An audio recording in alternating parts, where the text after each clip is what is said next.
वचन दिले तू मला मालिकेच्या आजच्या भागामध्ये जबरदस्त धमाकेदार ट्विस्ट आला आहे.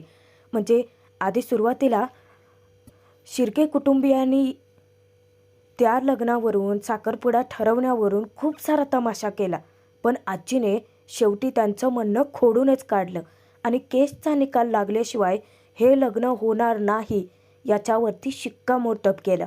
आणि आजीला साथ स्वतः हर्षवर्धनची मिळाली आहे. त्यामुळे शिर्केचा हा प्लॅन तर फसलाच आहे. पण मोठा ट्विस्ट असा आलाय की ऊर्जाला मिळालेला जो व्हिडिओ आहे तो नेमका मानेपर्यंत पोहोचलाय आणि आता तोच पुरावा हर्षवर्धनने मागितलाय. पण माने तो पुरावा खरोखर गायब करू शकेल का? आणि ऊर्जाने फोन करून शौर्यला धक्कादायक बातमी दिली. आता या घटना नक्की घडतायत तरी कशा? लग्न साखरपुडा ठरवण्यावरून काय तमाशा होतोय? हर्षवर्धनचं म्हणणं काय आहे? घरचे सगळे आजीच्या बाजूने उभे राहून हर्षवर्धनला कसं वळवतात, कसे मनवतात पाहणार आहोत. त्यासाठी व्हिडिओ शेवटपर्यंत नक्की बघा आणि प्रेक्षकांनो, आपल्या व्हिडिओला हाय पॉईंट जरूर द्या. अख्खं जहागीरदार कुटुंब आता नाश्त्यासाठी बसलेलं असतं. तेव्हाच शौर्य सतत आजीला खुणावत असतो हर्षवर्धनशी बोलण्यासाठी. पण आजीचं त्याच्याकडे लक्षच नसतं आणि त्यातच साखरपुड्यासाठी नक्की काय काय गोष्टींची खरेदी करायची आहे ते तीर्था फोनवरून हर्षवर्धनला दाखवत असते. तेव्हा हर्षवर्धन म्हणतो की लिटल प्रिन्सेस, तुझा साखरपुडा आहे, त्यामुळे तुला सांग डॅडकडून काय गिफ्ट हवं आहे ते. तेव्हा ती डायरेक्ट मागते, मला ना SUV हवे. सर्वजण अगदी थक्कच होतात. घरातले सर्वजण तिला इतके चिडवतात. प्रभाकर आता तिचे टिंगल करतो, अगं तू केवढीस, SUV केवढी. आदित्य म्हणतो की नाहीतर काय. तीर्था लहान मुलांसारखं चिडते, डॅड बघा ना ते कसे बोलतायत माझ्याशी. प्रभाकर तिला पुन्हा एकदा चिडवतो की तू त्या गाडीमध्ये पुढशील अगं. सर्वजण इतके हसत असतात. आदित्यचं लक्ष शौर्यकडे जातं. तो विचारतो की शौर्य, काय झालं? तुझं आणि आजीचं काय चाललंय रे मगाचपासून? शौर्य म्हणतो की कुठे काय, काहीच नाही. डॅड, आजीला तुमच्याशी काहीतरी बोलायचं होतं. आजी म्हणते की हो, महत्त्वाचं बोलायचं आहे. हर्षवर्धन बोलणं टाळण्यासाठी बहाणा करतो, आता मला एक महत्त्वाचं काम आहे, संध्याकाळी आल्यानंतर महत्त्वाचं असेलच तर बोलूच या. पण इतक्यातच जहागीरदारांच्या घरी अचानक टपकतात शिर्के कुटुंबीय. साखरपुड्याचा शगुन घेऊन ते सर्वजण जहागीरदारांच्याकडे हजर झालेले असतात. त्यांना पाहून सर्वजण उठतात. त्यांच्या स्वागतासाठी विजया, तीर्था, हर्षवर्धन त्यांच्या जवळ जातात.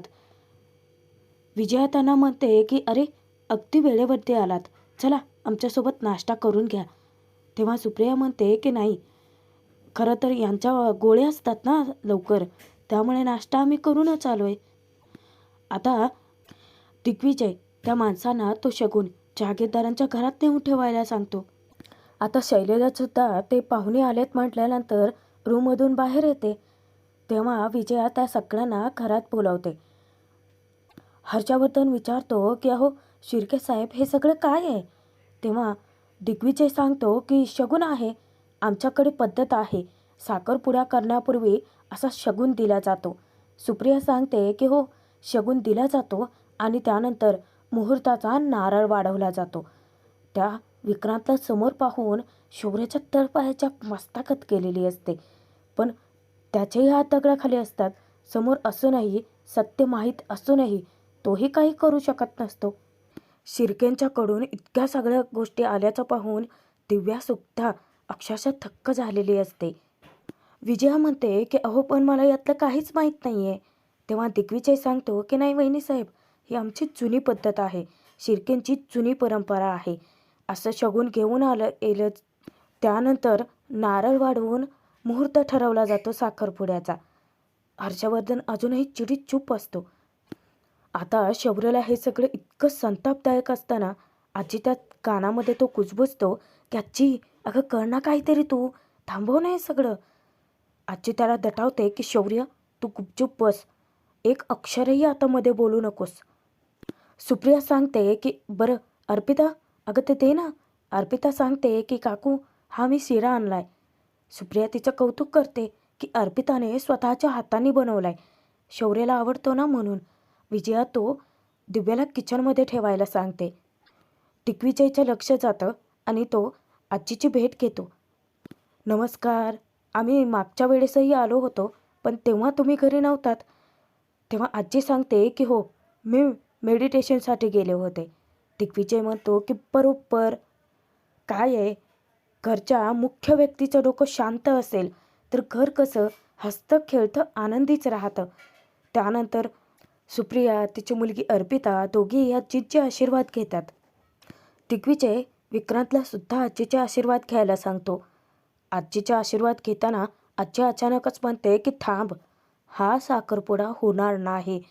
आजीने आता मोठा बॉम्बच फोडलेला असतो. सर्वजण धक्क्यात असतात. तीर्था तर बिचारी रडायलाच लागते अचानकच निर्णय ऐकून. आणि शिर्के कुटुंबीय काय, ते तर पुरते हादरूनच बसतात. ऊर्जा पोलीस स्टेशनमधून बाहेर पडते. तिने विक्रांतच्या विरोधात FIR दाखल केलेलीच असते. ही आनंदाची बातमी ती कधी एकदा शौर्यला सांगते असं तिला होतं, पण पुन्हा तिला आईला दिलेलं वचन आठवतं की ती शौर्यला भेटणारही नाही आणि बोलणारही नाही. मग ती फोन कट करते. अचानकच तिथे गाडी येते. ऊर्जा त्याच्यावरती भडकते, तुला दिसत नाही आहे का? पण समोर असतो तो मंग्या. मंग्याला पाहून ती अचंबित होते. मंग्या तू? मंग्या म्हणतो की अगं, मी तुझ्या घरी गेलो होतो, पण तुझ्या आईने सांगितलं की तू पोलीस स्टेशनमध्ये आहे. बरं चल, बस गाडीवरती. तेव्हा ऊर्जा विचारते अचानक की मंग्या, तुला आईने माझ्यावरती पाळत ठेवायला लावली आहे का? मंग्या विचारतो की काय? ऊर्जा सांगते काही नाही. आता मंग्या हट्ट धरतो की बरं ऊर्जा, तू चल बस गाडीवर माझ्यासोबत चल. आपण मस्त मोबाईलच्या दुकानात जाऊयात आणि स्क्रीन गार्ड लावून येऊयात. ऊर्जा वैतागून सांगते की नाही, मला चेंज नाही करायचं आहे. मंग्या म्हणतो असं काय करतेस? अगं तो किती खराब झाला आहे आणि तो माझा मित्र आहे, अगं फुकटात लावून देईल. तेव्हा ऊर्जा म्हणते की म्हणूनच नाही करायचं. मित्र आहे ना तो, मग त्याचा फायदा घ्यायचा की त्याचं नुकसान करायचं? तेव्हा मंग्या शेवटी तिच्या पुढे हात टेकतोच. बरं बाई चल, तू पैसे दे, पण तो डिस्काउंट देईल. निदान तो तरी घेशील की नाही? शेवटी ऊर्जाचा नकारच येतो. नाही मंग्या, मला नाही चेंज करायचं आहे. आता मंग्या हात जोडून ऊर्जाला रिक्वेस्ट करतो की ऐक ना ऊर्जा, आजूबाजूला खूप सारे पोलीस आहेत. त्यांना असं वाटेल की मी उगाच तुझी छेड काढतोय, त्यामुळे प्लीज बस ना. शेवटी ऊर्जाचा नाईलाज होतो आणि ती गाडीवर बसून मंग्यासोबत जायलाही तयार होते. पण इकडे जहागीरदारांच्याकडे अख्खं कुटुंबच हादरलेलं असतं. सुप्रिया पुढे येऊन विचारते की साखरपुडा होणार नाही. आईसाहेब असं नका करू. अहो तुम्ही काय बोलताय? आजी म्हणते की हेच, साखरपुडा होणार नाही. दिग्विजय विचारतो की साखरपुडा होणार नाही आहे म्हणजे? अहो असं कसं काय करू शकता? अहो सगळं ठरलंय ना आपलं, आम्ही शगुनही घेऊन आलो आहोत. तेव्हा आजी म्हणते की आलेला शगुन परतही घेऊन जाता येऊ शकतो.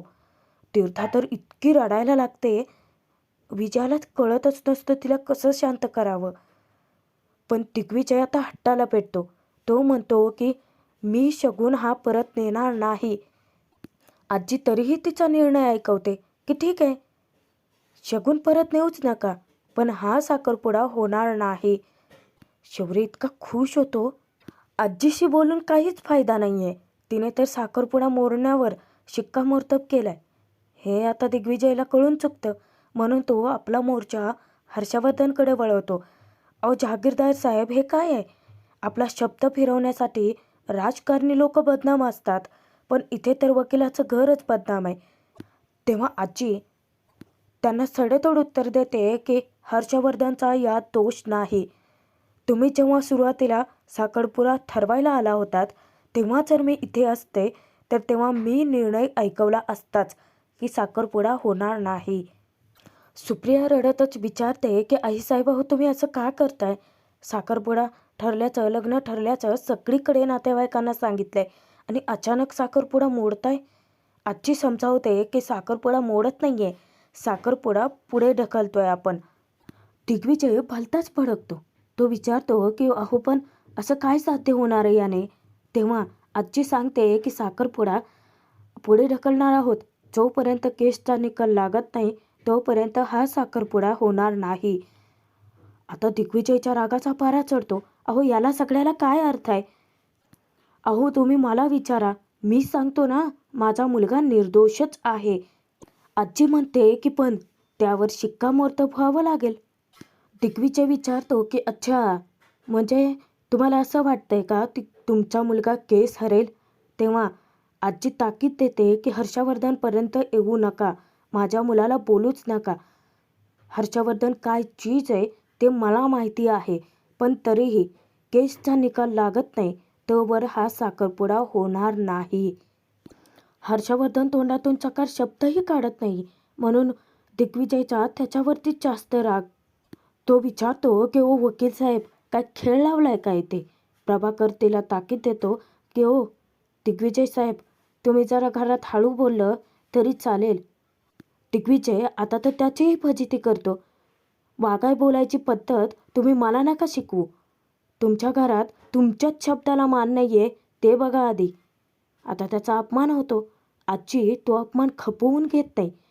ती दिग्विजयला पुन्हा तेच सांगते की आमच्या घरात मोठ्यांच्या शब्दाला मान दिला जातो आणि मोठ्यांचं म्हणणं एकच आहे की हा साखरपुडा होऊच शकत नाही. दिग्विजय हर्षवर्धनला बोलतं करण्याचा खूप प्रयत्न करतो, पण त्याच्या प्रयत्नांना यश मिळणारच नसतं. कारण आजी सांगते की माझा मुलगा माझ्या शब्दाबाहेर नाही आहे. आता तिथे विजया मध्ये ना खूप असते. ती आजीला बाजूला घेऊन येत म्हणते की अहो कशाला चांगल्या कार्यात मोडता आणताय. आजी डोळे वाटारून तिला ताकीद देते की विजया, इथे माझा मुलगा गप्प बसलाय आणि तू मला वरतोंड करून विचारतेस. जर स्वतःचा अपमान करून घ्यायचा नसेल ना तर गप्पच बस. आजची मुद्दामच घरातल्यांना असे वागवते, कारण शौर्य सोडला तर मग बाकीच्यांना बरोबर जागेवर कसं ठेवायचं आजीला चांगलंच माहिती आहे. आता दिग्विजयचा पुन्हा रागाचा पारा चढतो. अजब अजब राजकारण खेळतात तुम्ही. हे बघा, केवळ फक्त पोरांमुळे मी गप्प बसतो आहे, नाहीतर अशा अपमानाचं चोख उत्तर शिर्केंना बरोबर देता येतं. प्रभाकर विचारतो की धमकीची भाषा इथे करायची नाही दिग्विजय साहेब. तेव्हा दिग्विजय विचारतो की अहो मी तर निदान धमकी तरी देतोय, तुम्ही तर दगा देऊन मोकळे झालात की. मी तुम्हाला आधीच सांगितलं होतं का नाही? इथे येऊन तुम्हाला सांगितलं होतं की या निर्णयावरती माझ्या मुलाचं करिअर अवलंबून आहे. तेव्हा आजी पुन्हा सनसनीत उत्तर देते, शिर्के साहेब, इथे काय फक्त तुमच्या मुलाचं करिअरच नाही, आमच्या मुलीचं भवितव्यसुद्धा अवलंबून आहे. तेव्हा शिर्के मोठ्या फुशारक्या मारत सांगतो की शिर्केंच्या घरात येते तुमची मुलगी, तीही सून बनून. तिचं भवितव्य उज्ज्वलच असेल हो कुमुदिनी मॅडम. एवढा वेळ शांत असणारा हर्षवर्धन अचानकच त्या शिर्केला सडेतोड उत्तर देतो. तुमचा आवाज आणि तुमचं म्हणणं या दोन्ही नाही आवर घाला शिर्के साहेब, कारण हे जहागीरदारांचं घर आहे, तुमचा पक्ष नाही आहे. शौर्य थक्क होऊन त्याच्या बापाकडे बघतो. तेव्हा दिग्विजय याचंही भांडवल करतो की बरोबर आहे, हे आमचं पक्षकार्य असूच शकत नाही हो, कारण इथे आम्ही लोकांना दिलेला शब्द पाळतो. ह्या असल्या गोष्टी तर फक्त जहागीरदारांच्याच घरी घडू शकतात. हर्षवर्धन पुन्हा शिर्केंना सांगतो की नातं जोडायचा शब्द दिला होता तो पाळला जाईल, पण आता हे नातं तेव्हाच जोडता येईल जेव्हा केसचा निकाल लागेल. अचानकच सुप्रिया बोलण्याचा प्रयत्न करते, तेव्हा हर्षवर्धन हे सांगून तिला गप्प बसवतो की मी माझ्या आईसाहेबांचा शब्द मोडणार नाही आहे. आता शौर्याला इतका अभिमान वाटतो हर्षवर्धनचा. विक्रांतला भलताच राग उफाळून येतो. रागात तो तोंड फिरवून तसाच घरातून निघून जातो. याचं तीर्थाला खूपच वाईट वाटतं. हे दिग्विजय नावाचं रसायन जरा अजीबच आहे. म्हणजे विक्रांत हा गुन्हेगार आहे माहिती आहे, पण नाटकं तर अशी करतोय की जसं काय स्वच्छ धुतल्या तांदळासारखं आहे. वाह वाह वाह, काय वा रे वा, काय माणसात तुम्ही. शिर्केंच्या अख्ख्या हयातीत त्यांचा असा कोणी अपमान केला नव्हता. अपमानाचं सडेतोड उत्तरही देऊ शकतो आम्ही. विक्रांतमुळे माझे हात बांधलेत, नाहीतर तो इतका दात ओठ खात पुन्हा धमकीचीच भाषा बोलतो. हात जोडत तो त्यांना सांगतो की आता केसचा निकाल लागल्यानंतरच बोलू आपण, आणि आता लग्नाची बोलणी करायला तुम्ही येणार माझ्या घरी, मी नाही येणार. आणि रागातच तोंड फिरवून तो घराबाहेर जातो. सुप्रिया अर्पिताचा हात खेचत तिला तशीच घेऊन जाते. विजया तिला समजावण्याचा खूप प्रयत्न करते. विजयाला वाटत असतं की अर्पिताने थांबावं, पण आता हर्षवर्धनच्या रागाचा पारा चढतो. तो कुमुदिनीवरतीच भडकतो की तुम्हाला माझा निर्णय पटला नव्हता तर तसं मला सांगायचं होतं, तमाशा करायची काय गरज होती. तेव्हा आजी म्हणते की गोंधळ त्या लोकांनी घातला, मी नाही. हर्षवर्धन विचारतो की पण काय गरज होती हे सगळं करायची. आजी त्याला जाब विचारते की तुला त्या दिग्विजयसारख्या राजकारणी लोकांचा प्रोफेशनल सपोर्ट महत्त्वाचा वाटतो, पण तीर्थाचा वडील म्हणून तिच्या भवितव्याचा विचार करणं महत्त्वाचं वाटत नाही का. हर्षवर्धन चिडून विचारतो की तुम्ही आरोप करतायत माझ्यावर. आजी सांगते की नाही, तू चुकतोयस ते समजावते मी. अरे तो मुलगा निर्दोष सुटल्याशिवाय तू हा साखरपुडा करूच कसा शकतोस. त्यांना त्यांच्या राजकारणी पक्षातील पद जास्त महत्त्वाचे वाटते, तसंच आपल्याला आपल्या सोसायटीमध्ये रेप्युटेशन जास्त महत्त्वाचं नाही आहे का. आजीने असा काही खडा सवाल केलेला असतो की हर्षवर्धनापुला काय बोलावं तेच समजत नाही. त्या मुलाच्या विरोधात कोर्टात केस सुरू आहे आणि तरीसुद्धा तू त्याला जावई म्हणून समाजात मिरवणार होतास का. तेव्हा हर्षवर्धन खेकसतो की बेसलेस केस आहे ही, तो मुलगा निर्दोषच सुटणार आहे. आजीही त्याला जाब विचारते की हो, इतका कॉन्फिडन्स वाटतोय तर मग केसचा निकाल लागेपर्यंत थांब ना, तोपर्यंत हे लग्न होणार नाही. आजीने शिक्कामोर्तबच केला. हर्षवर्धन चिडून विचारतो की पण त्यासाठी तुम्हाला साखरपुडा मोडायची गरज काय होती. लग्न तर केसचा निकाल लागल्यानंतरच करणार होतो ना. तेव्हा अचानकच शौर्यमध्ये पडतो. तो समजावतो की डॅड, हे सगळं करायची खरंच गरज होती. हर्षवर्धन विचारतो की कारण. आता रागाच्या भरात शौर्य सगळं सांगून बसणार. आजी त्याचा हात घट्ट पकडते, त्याला खुणवते, डोळ्यांनी विचकावते डोळे. स्वतःला शांत ठेवत तो समजावतो की डॅड, कारण मी बघितलं होतं की त्यांनी फोर्स केला म्हणून तुम्ही लग्नात साखरपुडा करायला होकार दिला. तुम्हाला तडकाफडकी साखरपुडा करायचाच नव्हता. आता तर अख्खं कुटुंबच उभं राहतं शौर्याच्या सोबत. कारण आदित्यसुद्धा तेच बोलतो की हो डॅड, मलासुद्धा ते जाणवलं होतं. प्रभाकर म्हणतो की दादा, मलाही तसंच वाटतंय. त्या लोकांनी म्हणणं तुझ्यावरती लादलंय.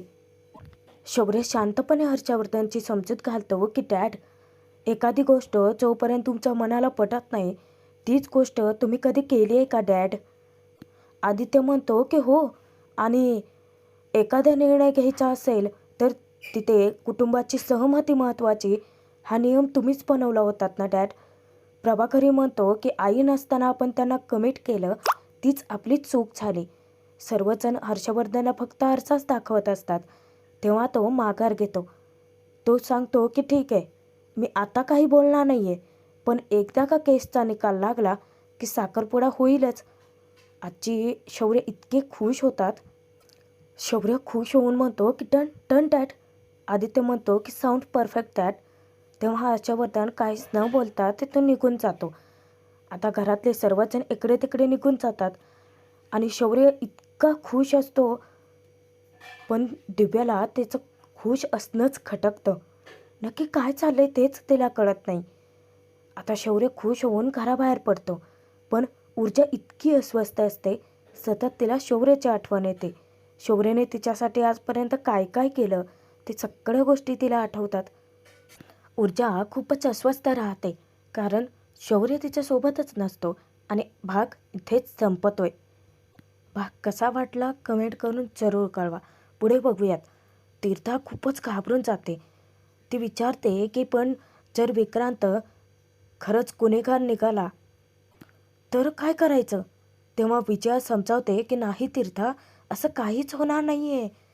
आता जो माने हर्षवर्धनने आपल्या हाताशी घेतलाय तो हर्षवर्धनला बातमी देतो की सर एक व्हिडिओ मिळाला आहे त्यांना ज्याच्यामध्ये विक्रांत दिसतोय. मानेला हर्षवर्धन काम सोपवतो की तो व्हिडिओ माझ्यापर्यंत पोहोचायला हवाय. ऊर्जा शौर्यला धक्कादायक बातमी देते की तो जो पुरावा आहे तो फॉरेन्सिकसाठी पाठवण्यात आला आहे आणि मी त्या 4ही मुलांच्या विरोधात FIR दाखल केली. शौर्य आता हादरून गेलाय. पण हर्षवर्धनने आता पुढची चाल टाकली. तो पुरावा ऊर्जाकडून मिळवेल का? की ऊर्जा ऐनवेळी कोर्टात मोठा धमाका करून केसच पालटेल? नक्की काय घडेल? पाहणं मनोरंजकच ठरेल.